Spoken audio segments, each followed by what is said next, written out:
तुम्हाला भूतकाळाची फक्त एकच बाजू माहित आहे। दुसरी बाजू सांगा ना मॅडम। तुम्हाला सांगायची गरज नाही वाटत आम्हाला। माझ्यासाठी नको, अधिपतींसाठी तरी सांगा। त्यांना सगळं माहित आहे। शपथ आहे मॅडम तुम्हाला अधिपतींची। ए पोरी, या घरात परत असं करू नकस। शपथ नाही घालायची आम्हाला। तुला आमच्या मनातलं सांगायला तू काय आमची सगळी सोयरी नाहीस। मॅडम तुम्ही शपथ मोडणार आहात का अधिपतींची? सांगा ना मॅडम प्लीज, माझ्यासाठी नाही, अधिपतींसाठी, या घरासाठी सांगा। तुम्ही असं म्हणता ना की तुमची एक खरी बाजू आहे, मग ती खरी बाजू मला कळली पाहिजे। त्या आठवणी लई गाडून ठेवल्यात आम्ही आत। त्या सांगितल्या तर पुन्हा जगल्यासारखं वाटल।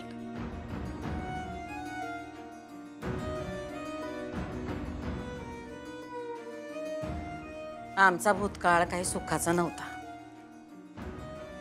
नुसती परवड, हाल, गरिबी, अपमान याच आठवणी आहेत।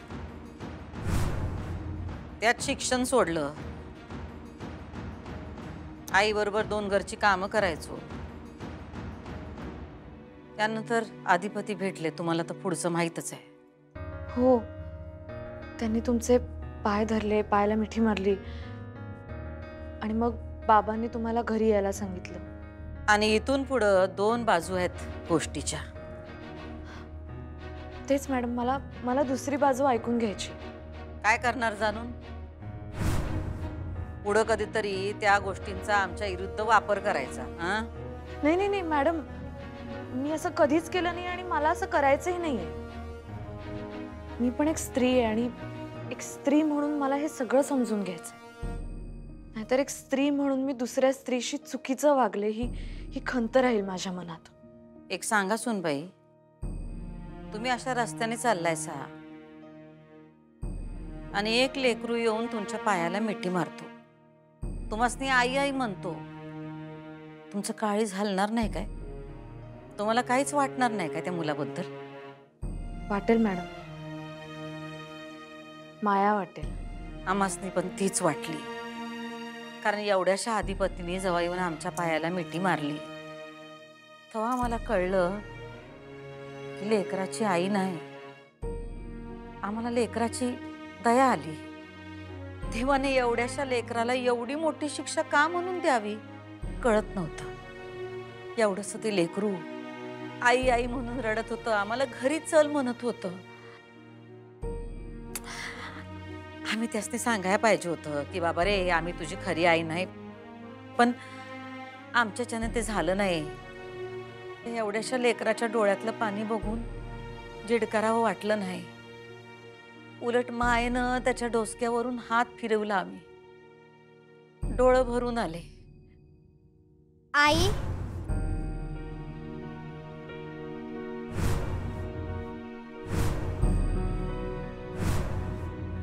उठ। काय झालं इकडे? हा, काय झालं? तुझी आई हरवली का?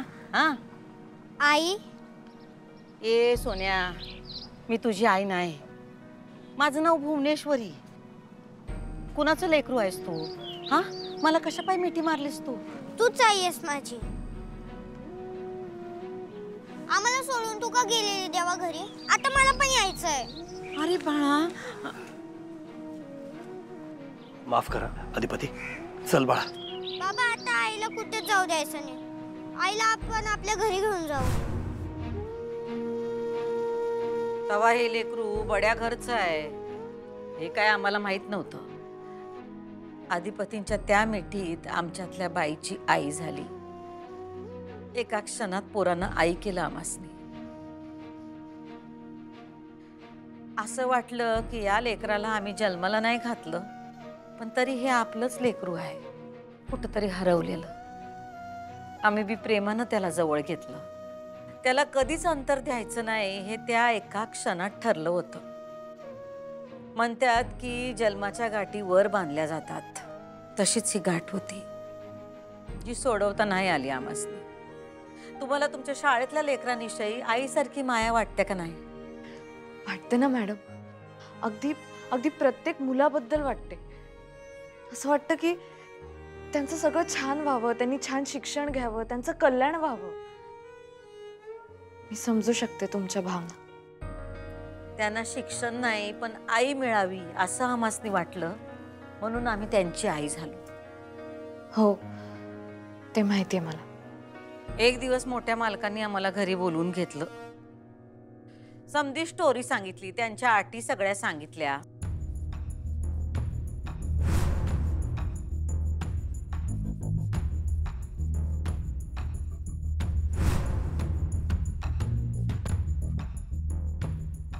काही गोष्टी मी तुम्हाला आधीच क्लिअर करतो. तुम्ही हुबेहूब अधिपतीच्या आईसारख्या दिसता. अधिपती लहान आहेत, त्यांना हे कळत नाहीये की तुम्ही त्यांच्या आई नाही.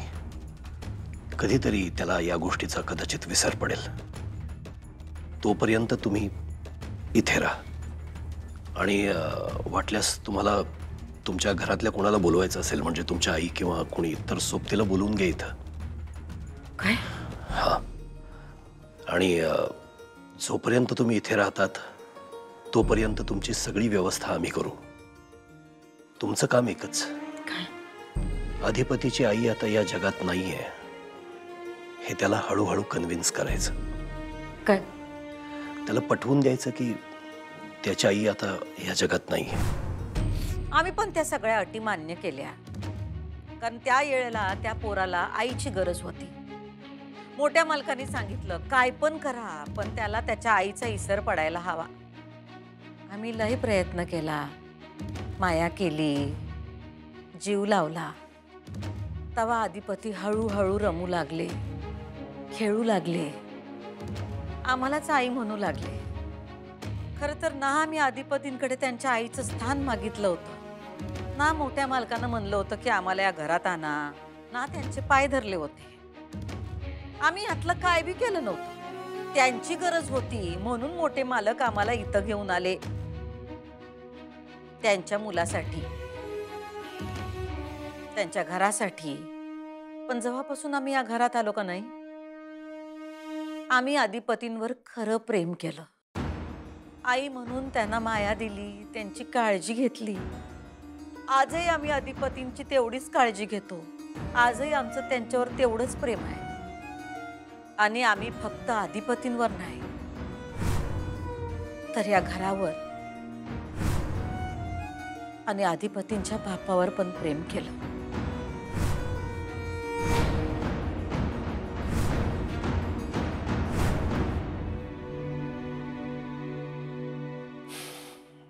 बोलला तिच्याशी?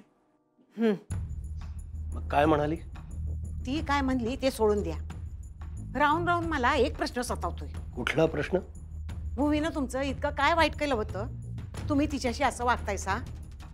तुम्हाला गरज होती तेव्हा ती या घरात आली, तुमच्या मुलाला सांभाळलं, या घराला आपलंसं केलं. तरी बी तुम्ही तिच्याशी कधी चांगलं वागलं नाहीत, वाईटच वागत आलात. तिनं तुमच्यासाठी, या घरासाठी जे काही केलं त्याचं कौतिक कवाच केलं नाहीत, नुसतं भांडला तिच्याशी. एका बाईला काय पाहिजे असतं व? कौतुकाचं 4 शब्द एवढंच नव, ते कवा दिलं नाहीत तुम्ही. आई, मी तिचं कौतुक करू का? म्हणजे कौतुक करण्यासारखं काय केलं तिनं? तुम्हाला माहिती आहे, नागणीसारखी डसली आहे ती बाई आम्हाला, या घराला वेटोळ घालून बसली आहे इथं. माझ्या पोटच्या मुलाला तिनं माझ्यापासून तोडलं, मी कौतुक करू तिचं?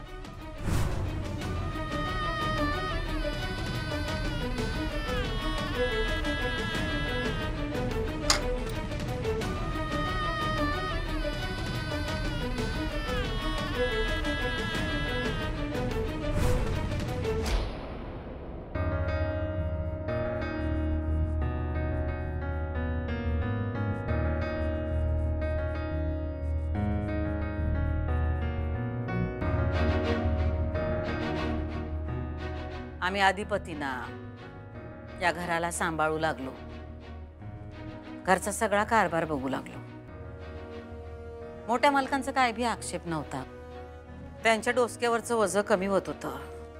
आधिपतींचं आई आई करणं बंद झालं होतं ते आमसनीच आई समजू लागले होते. ते आमच्याबरोबर आनंदी होते आणि हे सगळं बघून मोठे मालक पण निर्धास्त होत होते.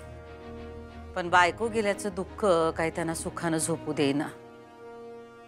एकटेपणा जाणवत होता त्यासनी.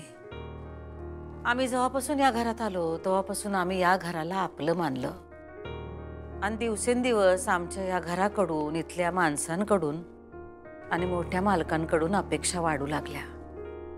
आम्हाला असं वाटू लागलं की या घरानं, इथल्या माणसांनी पण आम्हाला आपलं मानलं पाहिजे. नाही म्हणलं तरी मोठे मालक आमासनी आवडू लागले होते. त्यांचं दिसणं, त्यांचा रुबाब, त्यांचं बोलणं आणि सगळ्यात आमासनी काय आवडायचं माहित आहे? सगळ्या गोष्टी शांतवानी सांभाळणं, एकदम नम्र बोलायचे. काय आम्हाला सवय होती वसकणाऱ्या माणसांची, पण मोठे मालक त्याचे एकदम उलट होते आणि म्हणून आम्ही त्यांच्याकडे ओढले जात होतो. आम्ही त्यांच्यावर मनापासून प्रेम केलं, कारण आम्हाला खरंच असं वाटायला लागलं होतं की आम्ही खरंच त्यांची बायको आहे, आधिपतीची आई आहे. आणि आमच्या वागण्यातला, बोलण्यातला बदल मोठ्या मालकांना दिसू लागला.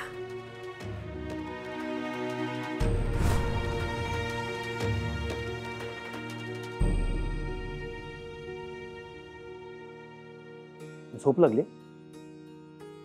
आताच डोळा लागलाय. खूप ताप आहे का?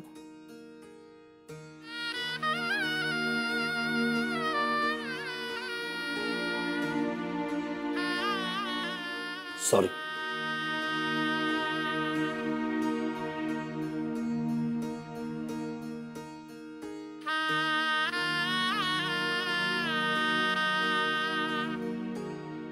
मोठे मालक आम्हासनी जास्त आवडू लागले, कारण आम्हाला जाणवत होतं ते आमच्याकडे लक्ष देतात, आमची काळजी घेतात.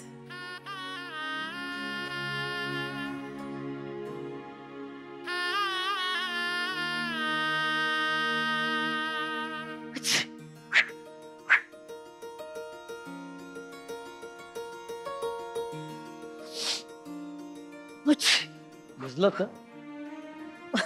हा, बाजारात गेलते. हा, बसा बसा, 1-2 मिनिटं. नाही नका, मी आता आज जाते. नाही नाही, 1-2 मिनिटं बसा, डोकं वगैरे पुसून घ्या आणि मग कामाला सुरुवात करा ना. नका, तिकडं ओलं होईल सगळं. काही ओलं होत नाही, बसा 2 मिनिटं बसा.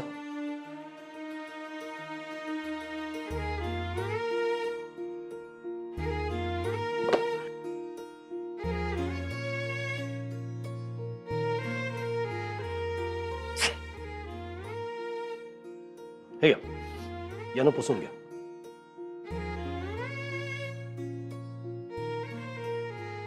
मी माझ्यासाठी चहा बनवतोय, तुम्ही घेणार ना? नाही नका नका, अहो, मी तुम्ही बसा बसा, आधी बसा म्हटलं ना, बसा. मी एनिवे माझ्यासाठी चहा बनवणार आहे, तुम्हाला चालेल ना? चालेल तुम्हाला? तुम्ही डोकं पुसून घ्या.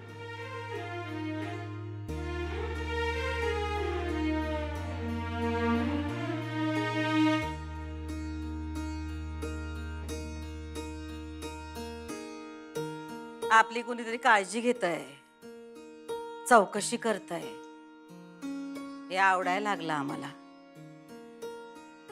त्यांच्या आवडीचं जेवण बनवायला शिकलो, त्यांना आवडेल असं चहा बनवायला शिकलो.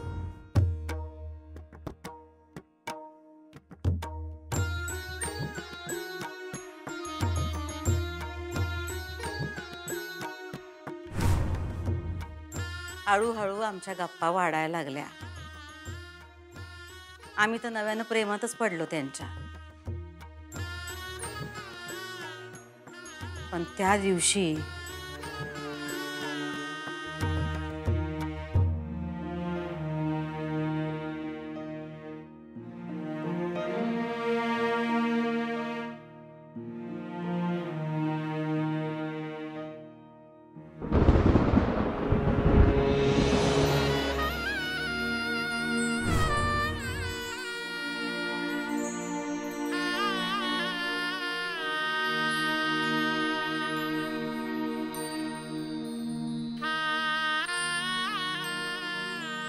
इजेची लय भीती वाटते मला.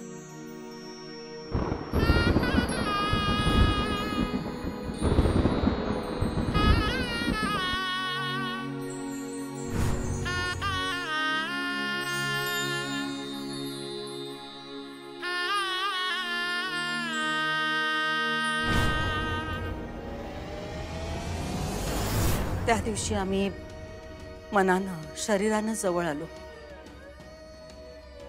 त्यानंतर बाई म्हणून आमच्या त्यांच्याकडून अपेक्षा वाढल्या. तर असा काय मोठा गुन्हा झाला आमचा. आम्ही त्या माणसावर प्रेम केलं, समर्पण केलं, तर काय चुकलं आमचं. आम्ही आमच्या मनातल्या भावना त्यांना बोलून दाखवल्या, तर नाही नाही ते बोलले आम्हासनी. म्हणले तुझी काय लायकी आहे का, विचार पण करू नकस आमची बायको होण्याचा. बोट दिलं तर हात धरू नकस म्हणले. आमचा हात धरून आम्हाला घराबाहेर काढायला निघाले. त्या लेकरासाठी, आधिपतींसाठी आम्ही एवढं केलं, त्याची ही किंमत दिली त्यांनी आम्हाला.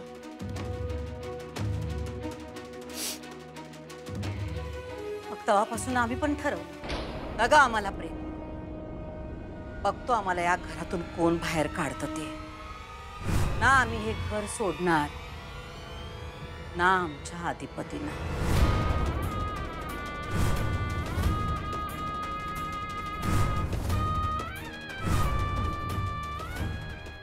माफ करा मॅडम मला.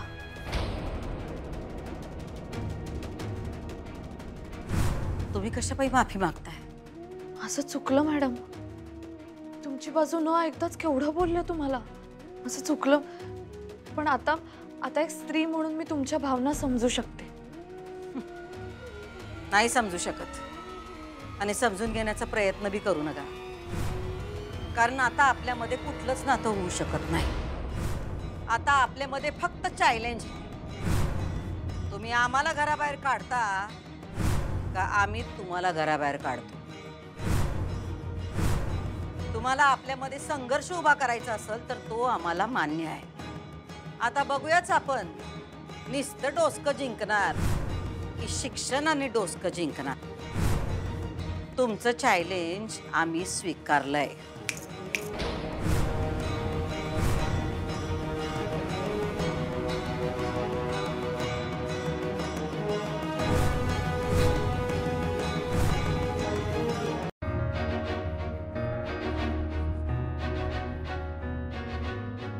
बाबा, अक्षरा, कशी आहेस? काही झालंय? अक्षरा, तुझ्या मनात काहीतरी चाललंय. खूप सारे प्रश्न आहेत तुझ्या डोळ्यात. काय झालंय? घरात सगळं. बाबा, मला तुम्हाला एक विचारायचं होतं. विचार ना. तुमचं आणि भुवनेश्वरी मॅडमचं नातं. नातं नाही अक्षरा. त्या बाईचं आणि माझं कसलंही नातं नाहीये. बाबा, अहो असं कसं म्हणता तुम्ही? म्हणजे प्रत्येक नाण्याच्या दोन बाजू असतात ना. ऑफकोर्स असतात. मग तशीच त्यांचीही एक बाजू असेल, तीही आपण समजून घ्यायला हवी ना. त्यांचंही काही म्हणणं असेल तुमच्याबद्दल. आहे ना, तिचं म्हणणं आहे, तिची अपेक्षा आहे. मी तुला बोललो होतो अक्षरा, तिला चारूचं स्थान हवं होतं, बायकोचा मान हवा होता, जो मी तिला कधीही दिला नाही आणि या पुढेही देणार नाही. बाबा, मी एक विचारू का तुम्हाला? विचार ना.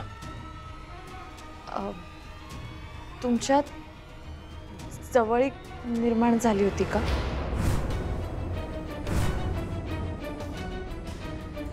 बाबा, तुम्हाला अनकम्फर्टेबल वाटत असेल तर नका सांगू तुम्ही. ॲक्च्युली मीच उगाच विचारलं. सॉरी, मी जाते. अक्षरा, थांब. या प्रश्नाचं उत्तर द्यायचंय मला.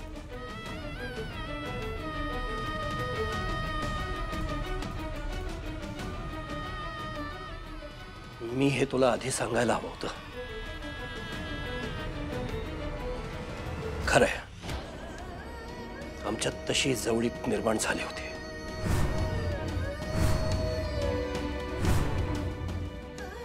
चूक झाली आमच्याकडून, माझ्याकडून.